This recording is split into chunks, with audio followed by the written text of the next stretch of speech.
Bien-aimés frères et sœurs dans le Seigneur, je vous salue dans le nom de Jésus.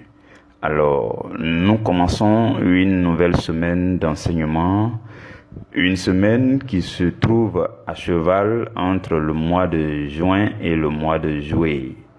Durant les 3 premiers jours de cette semaine, nous allons clôturer le mois de juin et nous allons voir en détail la nouvelle direction dans laquelle le Seigneur veut nous orienter pour la suite des choses.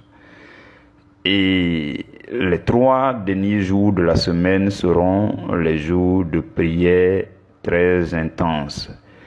Et pour les mois à venir, pour les orientations que le Seigneur donne, il est très important de vivre ces moments de prière pour consacrer toutes choses au Seigneur. Je nous rappelle aussi que durant cette même semaine, nous avons notre jeûne communautaire, le jeûne de la fin du mois qui commencera le mercredi 30 juin. Et ça sera 3 jours. Nous allons terminer le vendredi 2. Voilà. Alors, nous prierons aussi, comme je l'ai déjà annoncé, nous prierons chaque jour de jeûne. Nous allons prier à 21h GMT. L'équipe d'intercession va se charger de vous communiquer les informations nécessaires. Aujourd'hui, lundi 28 juin, nous allons faire la clôture des enseignements du mois de juin. Et je voudrais en fait nous exhorter un tout petit peu sur la base de Apocalypse chapitre 2, le verset 7. Apocalypse chapitre 2, verset 7. Nous lisons. La Bible dit que celui qui a des oreilles entende ce que l'Esprit dit aux églises. À celui qui vaincra, je donnerai à manger de l'arbre de vie qui est dans le paradis de Dieu. Parole du Seigneur, nous rendons grâce à Dieu. Incline la tête avec moi et prions pour recommander ce petit temps de méditation au Seigneur. Dieu créateur, Dieu saint, Dieu fidèle, Dieu puissant, Dieu glorieux, Dieu sage, Dieu souverain, nous te sommes reconnaissants en ce jour de ce que tu nous donnes d'accéder à cette semaine nouvelle. Merci de ce que tu as prévu également la provision céleste pour chacun de nous en cette semaine nouvelle. Béni sois-tu éternellement, glorifié sois-tu pour tout ce que tu accomplis et que tu accompliras davantage dans nos vies. Seigneur, nous t'invitons à cette semaine d'enseignement. C'est au nom de Jésus que nous te supplions de nous rejoindre chaque jour d'enseignement, Seigneur, par ton Esprit Saint. Nous admirons déjà grandement la fidélité de ton Esprit et nous sommes encore dans la joie de ce que le Saint-Esprit marchera encore avec nous tout au long de cette semaine, à chaque temps d'enseignement, pour nous édifier, pour nous restaurer, pour nous visiter, pour nous refaire, pour nous transformer. Gloire à toi, honneur à toi. Seigneur, pour aujourd'hui, nous te consacrons toutes choses et je te prie de nous permettre d'être en communion intime avec le Saint-Esprit pendant que ce message sera en train de passer. Amen. Mes frères et mes sœurs dans le Seigneur, nous sommes devenus chrétiens et nous appartenons à la famille des enfants de Dieu qu'on appelle encore le royaume de Dieu. Et dans ce royaume, l'accès au trésor ne se fait que par connaissance. Les trésors les plus magnifiques, les plus glorieux, les plus admirables qui puissent exister ne se retrouvent que dans le royaume de Dieu auquel nous appartenons désormais par la grâce en Jésus-Christ. Et pour accéder à ces trésors, mes frères, c'est par le principe de connaissance. Ce que vous ne connaissez pas, vous ne pouvez pas saisir. C'est à juste titre que la Bible dit dans Matthieu au chapitre 7, « Demandez et l'on vous donnera. Cherchez et vous trouverez. Frappez et l'on vous ouvrira. » Et Jésus dit par la suite que quiconque demande reçoit, celui qui cherche trouve et l'on ouvre à celui qui frappe. Ce que vous ne connaissez pas, ce que vous ne réussissez pas à nommer, vous ne pouvez pas demander. Ce dont vous n'avez pas la connaissance, la révélation, ce que vous ne pouvez pas apprécier la valeur, vous ne pouvez pas saisir dans le royaume de Dieu. Vous comprenez? Et au verset 11 de Matthieu 7, Jésus dit, « Si donc méchants comme vous l'êtes, vous les hommes, vous savez donner de bonnes choses à vos enfants, à combien plus forte raison votre Père qui est dans les cieux donnera-t-il de bonnes choses à ceux qui font quoi? Ceux qui les lui demandent. » Donc les bonnes choses, il faut les demander. Et quand vous lirez Luc au chapitre 11, au verset 13, la meilleure bonne chose est représentée là-bas par le Saint-Esprit. Là-bas, le verset de Luc 11, 13 dit, « Si méchants comme vous l'êtes, vous savez donner de bonnes choses à vos enfants, à combien plus forte raison le Père Céleste nous donnerait-il le Saint-Esprit à ceux qui le lui demandent ?» Vous comprenez? Et alors, lorsque vous avez le Saint-Esprit, vous avez la connexion avec le royaume et les trésors du royaume, et vous avez aussi accès par le canal du Saint-Esprit. Vous comprenez? Donc, tout ce que nous pouvons saisir dans le royaume de Dieu se fait par connaissance et par la suite on demande. Et cette connaissance est dispensée sous inspiration à travers des prédications et des enseignements. Vous pourrez le constater. Et c'est à travers ces prédications, ces enseignements que le Saint-Esprit parle. Oui, l'Esprit de Dieu parle. Et il nous parle à travers la méditation, à travers les prédications que nous entendons, à travers les enseignements que nous entendons. C'est à travers ces choses que le Saint-Esprit parle.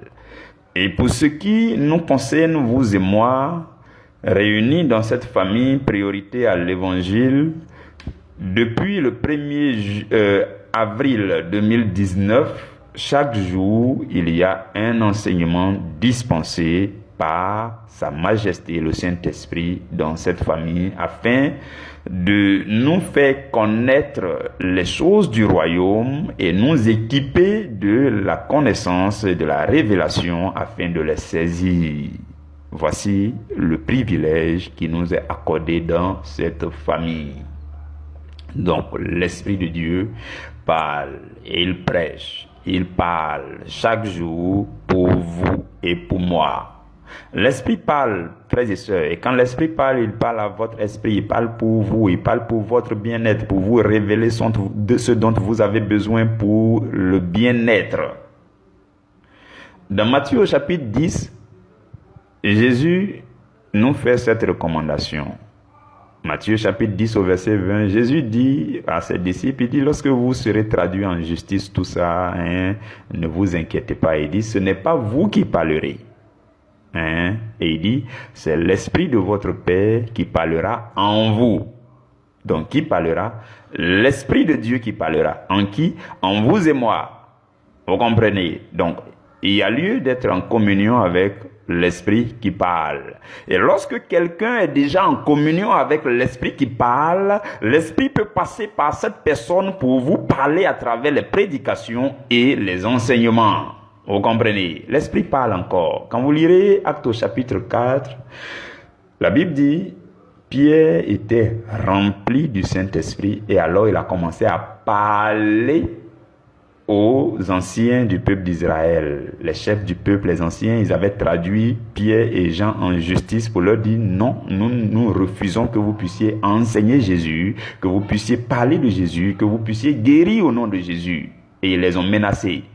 Mais la Bible dit que Pierre a parlé. Pierre que nous reconnaissons comme le gars le plus peureux, le gars qui se montre courageux, mais dans le fond, il est peureux. Il a renié Jésus. Nous connaissons Pierre comme ça. Mais ce jour-là, la Bible dit que Pierre a parlé. Mais avant que Pierre parle, la Bible dit il fut rempli du Saint-Esprit.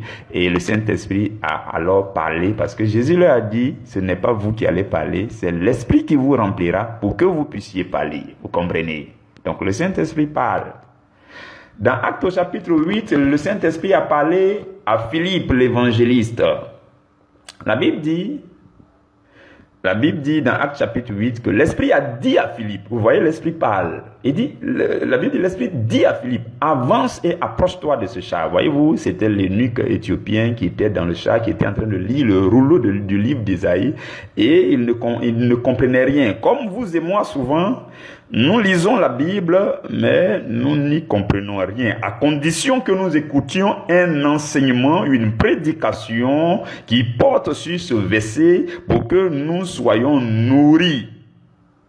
Et lorsque l'Esprit a parlé à Philippe, Philippe est allé s'asseoir à côté de l'eunuque et Philippe a expliqué les Écritures à l'eunuque éthiopien. En fait, ce n'était pas Philippe qui expliquait, c'est l'Esprit de Dieu qui parlait en Philippe à l'eunuque éthiopien, et cela a abouti à la conversion et au baptême de l'eunuque éthiopien. Vous comprenez le travail du Saint-Esprit. Dans Actes au chapitre 13, la Bible dit que les disciples étaient dans l'église de Antioche. Ils étaient là en ce moment avec Paul, Barnabas et autres, bien d'autres apôtres. Ils étaient réunis. Et la Bible dit que en ce temps-là, ils servaient le Seigneur dans leur ministère et ils jeûnaient. En ce moment précis, qu'est-ce qui va se passer?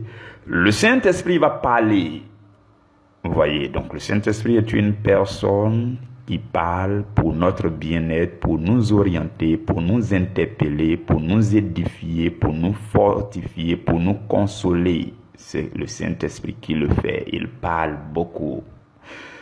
La Bible dit, le Saint-Esprit a parlé pour dire, mettez-moi à part Barnabas et Saul pour l'œuvre à laquelle je les ai appelés. Donc le Saint-Esprit parle. Et l'apôtre Paul en question, lorsqu'il devait s'adresser à Timothée, son fils spirituel, dans 1 Timothée 4, verset 1, il dit à Timothée, l'Esprit dit expressément. Vous voyez, donc l'Esprit fait quoi? L'Esprit dit, l'Esprit parle. L'Esprit dit expressément que dans les derniers temps, quelques-uns abandonneront la foi, ainsi de suite. Donc en fait, c'est l'Esprit qui dit et qui met dans la bouche de Paul, et Paul parle. Comprenez, l'Esprit parle et l'Esprit parle jusqu'à aujourd'hui. L'Esprit parle encore selon le livre de Hébreux au chapitre 3. Dans le verset 7, la Bible dit, selon ce que dit le Saint-Esprit, aujourd'hui, si vous entendez sa voix, n'endurcissez pas vos cœurs. Donc c'est le Saint-Esprit qui parle.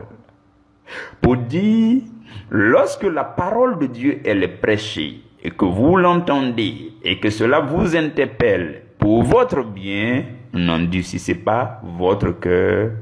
Et qui le dit? C'est le Saint-Esprit. Vous êtes d'accord avec moi, frères et sœurs? Dans Jean au chapitre 14, Jésus nous a annoncé la bonne nouvelle de la venue du Consolateur.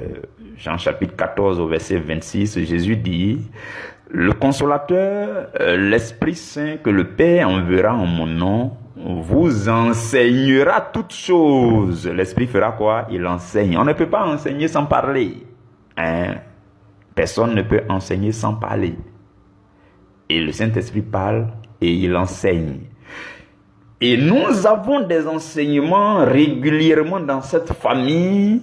Et le Saint-Esprit parle à travers ces enseignements pour nous édifier, pour nous faire du bien, pour nous éclairer, pour nous orienter dans notre vie. Je voudrais que vous, frères et sœurs, vous puissiez apprécier cette grande œuvre du Saint-Esprit pour le bien de chacun de nous. Dans Actes au chapitre 21 encore, le Saint-Esprit a parlé. Il y a un prophète qu'on appelle Agabus. Agabus était un prophète renommé dans le Nouveau Testament, vous le savez avec moi, dans les Actes des Apôtres.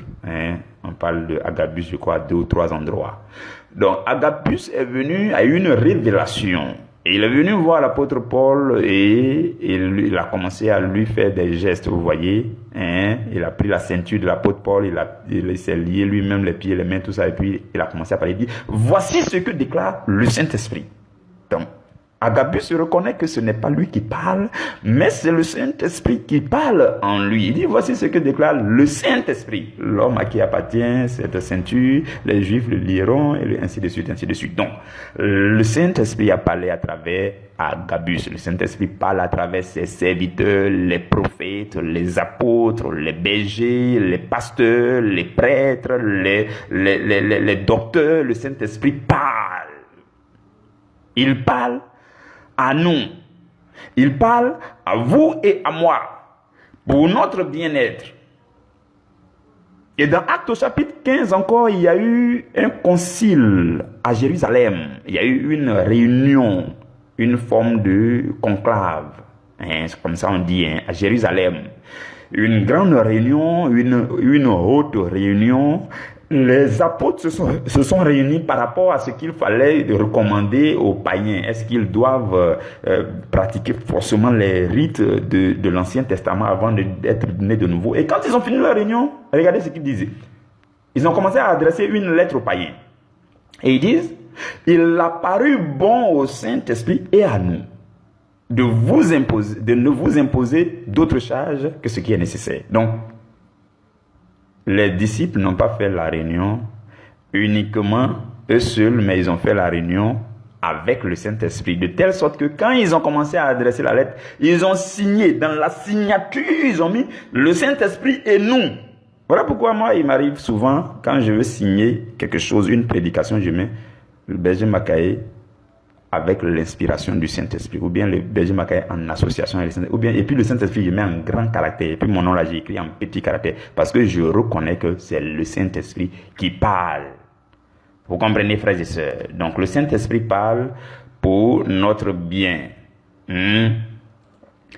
Et, frères et sœurs, tout à l'heure, je nous ai dit que dans le royaume des cieux, les trésors les plus magnifiques, les plus glorieux qui puissent exister sur la terre se trouvent dans le royaume des cieux. Regardez ce que dit un verset que vous connaissez très bien, que vous admirez. 1 Corinthiens 2 au verset 9, la Bible dit, comme il est écrit, ce sont des choses que l'œil n'a point vues, que l'oreille n'a point entendues et qui ne sont point montées au cœur de l'homme, des choses que Dieu a préparées pour ceux qui l'aiment. Vous connaissez ce verset, vous l'avez déjà médité.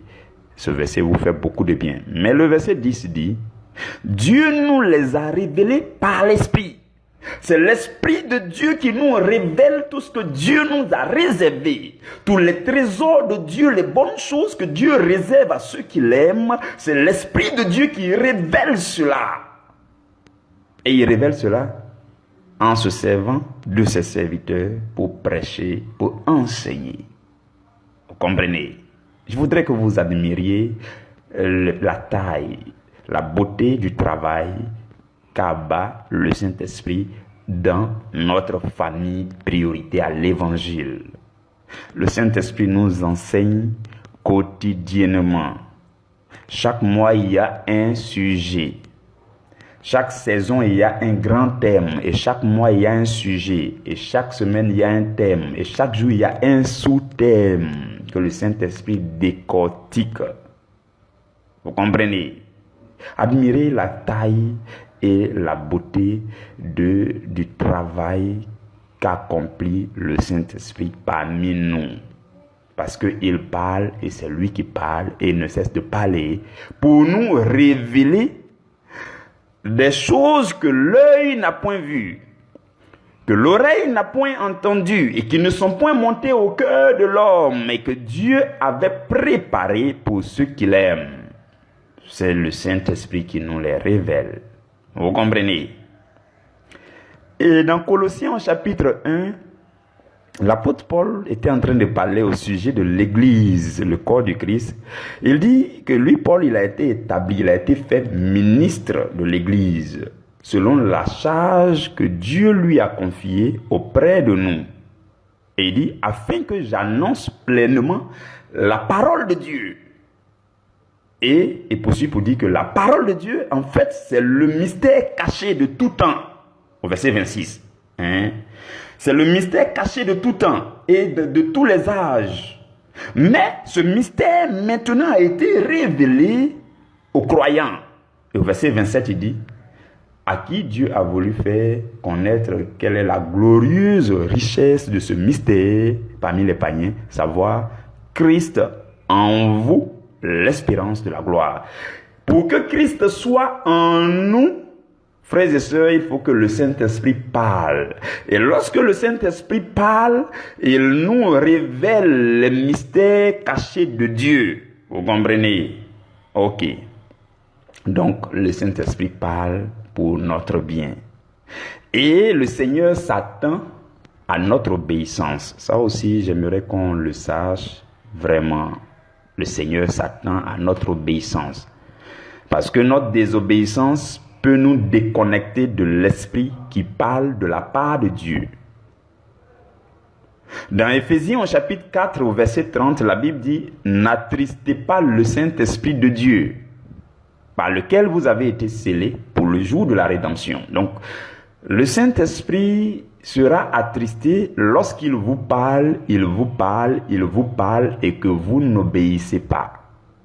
Je sais que vous allez trouver ça normal parce que vous-même, lorsque vous parlez à quelqu'un et que vous lui parlez, et que vous lui parlez, et que vous lui parlez, et que vous savez que ce que vous dites a de la valeur, mais que la personne ne vous écoute pas, la personne ne vous obéit pas, la personne ne s'applique pas, vous finirez par sortir de vous-même.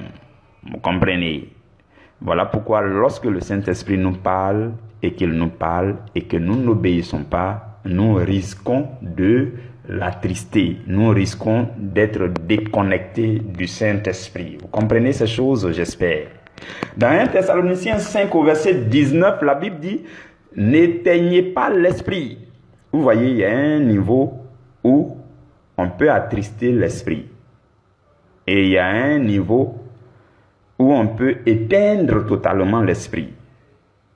Je ne souhaite pas cela à quelqu'un, pas du tout. Vous comprenez? Mais pour ne pas que ça arrive, c'est notre obéissance à ce que l'Esprit dit. Donc, la Bible dit, n'éteignez pas l'Esprit. Et rapidement, je voudrais que vous voyiez dans cet ensemble de versets de 1 Thessaloniciens 5, pour que vous puissiez voir certaines choses. Je pense que c'est 6 choses que vous pouvez pratiquer pour ne pas éteindre l'Esprit. Quand vous prenez le verset 19, c'est positionné au milieu de 3 versets d'une part et 3 versets de l'autre part. Donc, il y a 3 versets avant le verset 19, 1 Thessaloniciens 5, et il y a 3 versets après. Si vous pratiquez l'ensemble des 6 versets, alors vous allez expérimenter ce que c'est que ne pas éteindre l'esprit. En d'autres termes, la flamme de l'esprit demeure en nous. Au verset 16, la Bible dit, soyez toujours joyeux. Première chose à pratiquer. Soyez toujours joyeux. Lorsque vous êtes toujours joyeux, l'Esprit de Dieu est en vous. L'Esprit de Dieu demeure en vous. L'Esprit de Dieu est encouragé à travailler en vous et avec vous. Le verset 17 dit, priez sans cesse. Lorsque vous priez sans cesse, la flamme de votre foi reste allumée. Et l'Esprit de Dieu prend plaisir à opérer dans votre vie et à opérer avec vous, à marcher avec vous, à continuer à vous parler, à vous enseigner, à vous révéler de grandes choses parce que vous priez sans cesse. Le verset 18 dit, rendez grâce en toutes choses. Il s'agit de la reconnaissance en toutes choses. Bien-aimés frères et sœurs, on se plaint beaucoup, on se plaint beaucoup plus qu'on est reconnaissant. Dieu s'attend à ce que, peu importe ce qui arrive, on soit reconnaissant pour le peu de bien. Au milieu de tout ce dont tu te plains, même si c'est 10 choses, et qu'il y a 2 choses qui sont positives, il faut rendre grâce à Dieu pour ces 2 choses. Alors, la prochaine fois, tu verras que sur les 10 choses, il y a 3 qui sont désormais positives, au fur et à mesure, 5, 6, 7, 8, et à un moment donné, tout devient agréable et positif dans ta vie parce que tu as été reconnaissant de petites choses. Donc, 3e chose, rendez grâce en toutes choses. Maintenant, le verset 20 dit, maintenant je saute le verset 19. Le verset 19 dit, n'éteignez pas l'esprit. Et on peut se demander c'est quoi éteindre l'esprit, comment faire pour ne pas éteindre l'esprit. 3 versets avant, il faut appliquer. 3 versets après, il faut appliquer. Les 3 versets d'après, c'est d'abord le verset 20. Le verset 20 dit, ne méprisez pas les prophéties, Frères et sœurs, je nous ai déjà donné de longs enseignements sur ce que c'est qu'une prophétie, une révélation, ainsi de suite. Je nous ai dit qu'une prophétie se base toujours sur une révélation. Et je nous ai parlé des révélations. Les révélations, il y a plusieurs canaux de révélation et il y a un moyen principal de révélation qui est la parole. Lorsque la parole se révèle à quelqu'un et que la personne vous parle sous l'inspiration, il est en train de prophétiser. Ça aussi, c'est une prophétie. Beaucoup négligent. Et ce type de prophétie fait partie fréquemment des prédications et des enseignements. Lorsqu'un homme de Dieu est en train d'enseigner, et qu'à un moment donné, vous sentez l'inspiration, vous sentez une mesure d'onction, et qu'il est en train de proclamer, il est en train de déclarer des choses, il est en train de prophétiser sur votre vie, sur la base de la parole de Dieu qui s'est révélée à lui. Ce qu'on voit couramment, c'est que les gens prophétisent sur la base des paroles de connaissance, paroles de sagesse, discernement des esprits, vision, ainsi de suite. C'est ce qu'on voit couramment et c'est ce qui est beaucoup plus spectaculaire. Mais au milieu des prédications, au milieu des enseignements, l'homme de Dieu déclare sur votre vie, il prophétise sur votre vie sur la base des révélations de la parole de Dieu. Et ces choses, dès que vous ouvrez le cœur, que vous recevez, ces choses prennent forme dans votre vie. Donc le verset 20 dit, ne méprisez pas les prophéties. Et moi, je vous dis, les prophéties qui passent au milieu des temps de prédication et d'enseignement, ne les méprisez pas non plus. Le verset 21 dit, mais examinez toutes choses et retenez ce qui est bon. Examinez fait penser à méditer. Méditer. Vous prenez votre Bible, vous méditez. L'homme de Dieu enseigne, il fait allusion à un verset biblique. Vous prenez le verset, vous méditez. Il donne une parole puissante, une révélation. Vous prenez la révélation, vous méditez. Examinez toutes choses et retenez ce qui est bon pour vous. Il y a des choses que vous n'allez pas comprendre forcément. Mais ce que vous comprendrez, c'est ce qui est pour vous, vous retenez. Et le verset 22 dit, abstenez-vous de toute espèce de mal. Frères et sœurs, Dieu est saint, son esprit s'appelle le Saint-Esprit. Donc tout ce qui n'est pas saint peut attrister le Saint-Esprit. Nous devons nous sonder régulièrement afin de voir les moindres choses qui sont mauvaises dans notre vie et nous abstenir de ces choses. Parce que la Bible dit, 1 Thessaloniciens 5, 22, abstenez-vous de toute espèce de mal. Vous comprenez? Et je voudrais terminer par nous dire que la parole de Dieu est assimilée à un miroir.